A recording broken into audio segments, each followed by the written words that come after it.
At this point, we've spent a lot of time talking about the 49ers defense and how good it is. Now let's talk about some places that it's vulnerable.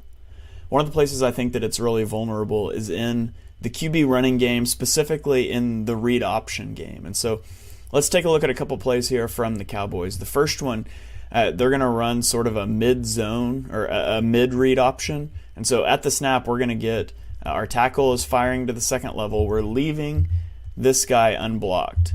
And so we're firing to the second level here. We're going to block, and then we're going to get our center and our left guard are both pulling through this hole. We're setting up a lane for Dak to run through in the event that this defensive end doesn't crash down on him. And so we snap the ball, and we see the defensive end stands up. He's not coming at Dak. We've got that puller. We've got a puller coming through the hole right here. We've got somebody coming through the hole here. Look at this room that Dak has to keep this ball and run.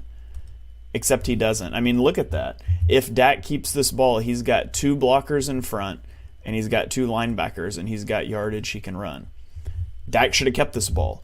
Jalen Hurts is keeping that ball. And so there's an opportunity for the QB running game to get going for the Eagles off of plays like this. Now let's look at another one down in the red zone. This time, Dak will keep the ball. They're going to motion CeeDee Lamb across the formation. A corner is going to follow with him. And so let's watch that first. We get that motion.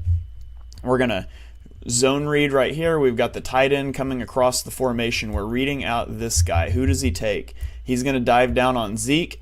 And now we pull it out. We've got a lead blocker coming around the edge. And Dak's got room to run. This is exactly the look the Eagles want, and I find it hard to believe Jalen Hurts isn't getting into the end zone on that one. And so there's going to be opportunities in the QB running game. Now, Hurts wasn't used a lot in the running game against the Giants. Dealing with a shoulder injury, you were up early. Are they willing to put him in situations to take those hits? In the NFC Championship game, I think you go for it. You got 2 weeks to recover after you win before the Super Bowl. Now let's talk about one other area. You don't really want to be throwing middle of the field against this defense. As we talked about in the other videos, the middle of this defense is so good in what they do. Now, the outside is where you can make your money.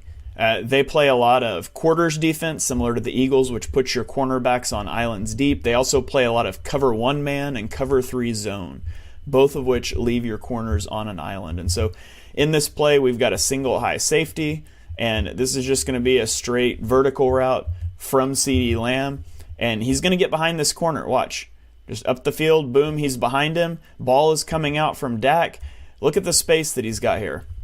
Look at the room he's got to throw this. If this ball is out here, this is a touchdown. Jalen Hurts to Devonta Smith, Jalen Hurts to A.J. Brown, except Dak underthrows it. And Lamb has to come back. He makes a tremendous catch. But it's not a touchdown because it's an underthrown ball. Jalen Hurts makes his money throwing the ball downfield. Nobody has more passing touchdowns or a higher passer rating on balls over 25 yards than Jalen Hurts this season. The Niners defense is bottom 5 in defending those passes. Look for the Eagles to get Jalen Hurts involved in the running game and to throw the ball deep outside the numbers.